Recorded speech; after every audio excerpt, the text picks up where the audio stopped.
Barry Gibb and Barbra Streisand created one of the biggest albums of the 1980s. Their record Guilty sold over 12 million copies and gave Streisand her biggest hit ever. But in 2025, at the age of 79, Barry finally shared the truth behind it. During recording, they clashed so badly that Streisand almost quit 3 different times. Their arguments grew heated. Barry once told her to take it or leave it, and she told him he didn't understand women. They shouted for 2 hours in the studio, but decades later, Barry said that working with her was one of the best and most painful experiences of his life. It was also one of his biggest regrets because he believed they could have created so much more together. Barry Allen Crompton Gibb was born on September 1, 1946, on the Isle of Man. His family had very little money. His father, Hugh Gibb, was a drummer who struggled to find steady work, and his mother, Barbra, used to sing in dance halls before giving it up to raise her children. They lived above a small shop, sharing a cramped room with another family. Life after the war was hard, food was limited, and jobs were rare. Hugh took whatever work he could find, sometimes driving a bakery truck or helping out in a mental hospital. The family moved constantly, trying to survive from one job to the next. When Barry was only 18 months old, tragedy nearly struck. He pulled a tablecloth down and spilled a pot of boiling tea all over himself. The burns were so bad they covered a quarter of his body. Doctors said he had only minutes to live. He fell into a coma for 2 months and, when he finally woke up, didn't speak for 2 years. The trauma was so deep that he lost all memory of those early years, except for the scars that stayed with him for life. By 1955, when Barry was 9, the family moved to Manchester, England. They lived in a small house on Keppel Road, where Barry shared a tiny room and even a bed with his twin brothers, Robin and Maurice. Fights were constant because space was so tight. Their father sometimes brought home stale bread from his delivery job just to make a few pennies. Robin started acting out, even setting fires, once under the bed they all slept in. Then another close call came when Barry and his brothers went to the cinema and a fire broke out. They escaped crawling on the floor as flames spread around them, but not everyone made it out. That memory haunted Barry for years. By 1958, Hugh lost yet another job, and the family decided to leave England completely. With almost no money, they boarded a ship called the Fair Sea and set out for Australia. Barry was only 12. He left school suddenly and said goodbye to no one. The sea voyage took 5 weeks before they reached Redcliffe, Queensland. Their new home, in a poor area later demolished to build Brisbane Airport, was rough and hot. They barely had enough to eat. Hugh took photos for extra money while the boys began to make music using tea chests, broomsticks, and anything else they could find. They played at speedways while the crowd threw coins onto the dirt. That's how they survived. In 1959, Barry bought an $8 guitar from Woolworths. He didn't know how to tune it, so he made up his own way and started writing songs. One of them, Let Me Love You, caught the attention of a local DJ named Bill Gates, who recorded a demo of it. That simple recording changed Barry's life. Not long after, Barry and his brothers stole a few penknives from a store, hoping to trade them for better instruments. Standing on the pier, Barry realized he didn't want to live like that and threw the stolen knives into the sea. From that day, he chose music over crime. By 1962, the brothers began calling themselves the Bee Gees, named not after their initials, but after Bill Gates and Bill Good, 2 men who helped them early on. They performed anywhere they could, often being laughed at or paid only a few coins. Barry quit school at 16 and worked long, brutal jobs on farms, shearing sheep under the hot sun. He struggled with dyslexia, so he couldn't read music, but his ear was perfect. Everything he learned came by listening. In 1963, Barry and his brothers signed their first record deal, but the label didn't believe in them. Their first single got some airplay but sold poorly, and they made almost nothing from their early music. Still, Barry refused to give up. He fought to control the band's name and music rights, learning early that in show business, you had to protect yourself. In 1965, the Bee Gees finally had a hit with Wine and Women, but Barry was struggling. He began drinking to calm his nerves in the studio, and one day collapsed mid-session. The band had to carry him out, nearly losing their chance at success. Still, the song made it onto the charts, keeping their dream alive. Then in 1966, Spicks and Specks became their biggest Australian hit, but trouble followed. Critics accused Barry of copying the Beatles, and some stations banned their music. Around the same time, Barry's young marriage to Maureen Bates fell apart. They were broke, evicted, and living in a van. Yet Barry kept writing songs, convinced things would turn around. In 1967, the family sailed back to England with only $25 to their name. By luck, a record producer named Robert Stigwood heard their demos and signed them within 3 days of arriving.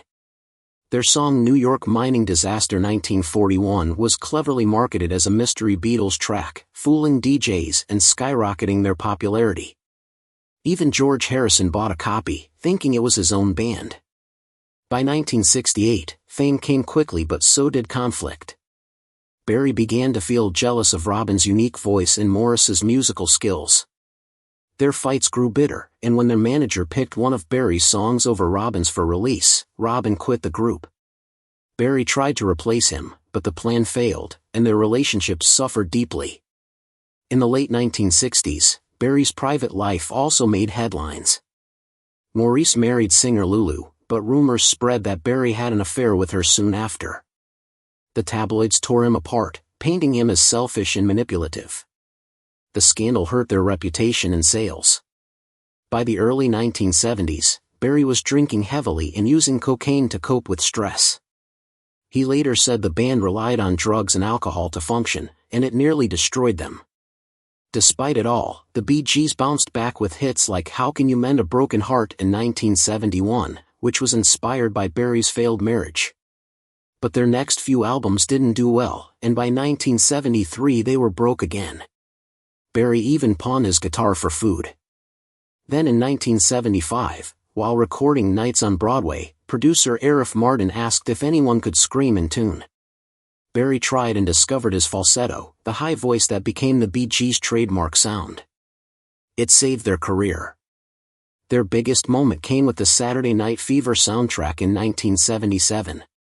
In just 2 days, they wrote songs like Stayin' Alive, Night Fever, and More Than a Woman. The album sold over 40 million copies and made Barry one of the most successful songwriters in history. But lawsuits followed, accusing them of copying others' songs. Even though they won, the stress pushed Barry deeper into addiction and paranoia. By 1979, they were millionaires, but the disco backlash hit hard. People began burning Bee Gees records in public. Barry tried to fight back, even holding a protest where he burned rock albums in response, but it only made things worse. The 1980s began with both triumph and heartbreak. Barry worked with Barbra Streisand on Guilty, creating timeless hits like Woman in Love. Behind the scenes, though, they fought endlessly over lyrics and creative direction. Streisand hated some lines and nearly walked out 3 times. Their biggest argument came when she told Barry he didn't know how to write for women. Yet when the album was finished, it became a classic and won a Grammy. Barry later said the success was worth the pain, but he wished he'd treated her with more patience.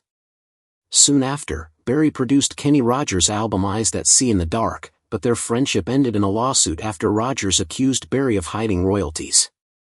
The case was settled quietly, but they never spoke again.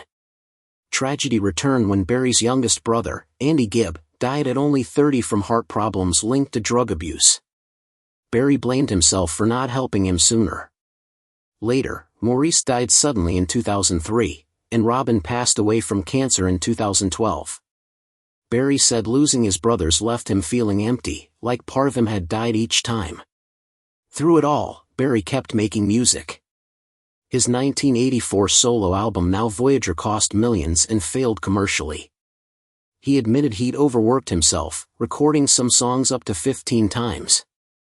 In the 1990s, his marriage to Linda Gray nearly ended when she discovered love letters from another woman.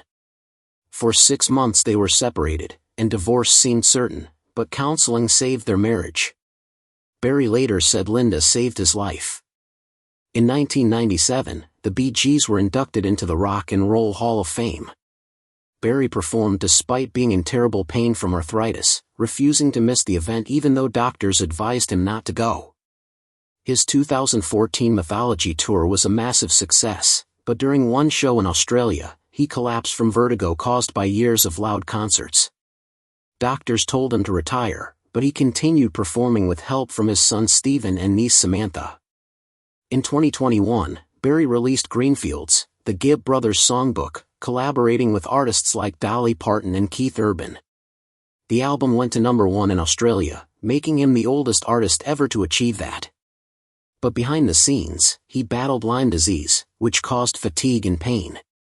Even so, he kept working, saying that singing helped him stay alive. In December 2023, Barry was honored at the Kennedy Center. During his speech, he confessed that he often felt like a fraud, guilty for outliving his brothers and unsure if his success alone really mattered. As artists sang his songs, he cried in his seat while the audience stood in tribute. In 2025, at 79, Barry announced one final tour called The Last Dance. He revealed he'd recently undergone heart surgery for arrhythmia, caused by stress. The procedure went well, but doctors warned him to be careful. Even so, he returned to the stage, saying, "Sometimes the heart needs tuning like a guitar." Over the years, Barry quietly donated millions to addiction recovery programs, cancer research, and the Andy Gibb Memorial Foundation in memory of his brother. He never spoke much about it, but he said helping others was the best way to keep Andy's spirit alive. Looking back, Barry said his biggest regret wasn't about money or fame, but about not working more with Barbra Streisand. Guilty had been magical, and he believed they could have made 5 more albums together if they hadn't let so much time pass. He said every time he heard Woman in Love, he was reminded of what they could have done. When they finally reunited in 2005 for Guilty Pleasures, it proved the chemistry was still there. The album reached the top 5, went gold, and reminded the world why their voices blended so perfectly. Barry said it felt like coming home, but he wished they'd never waited 25 years to do it again.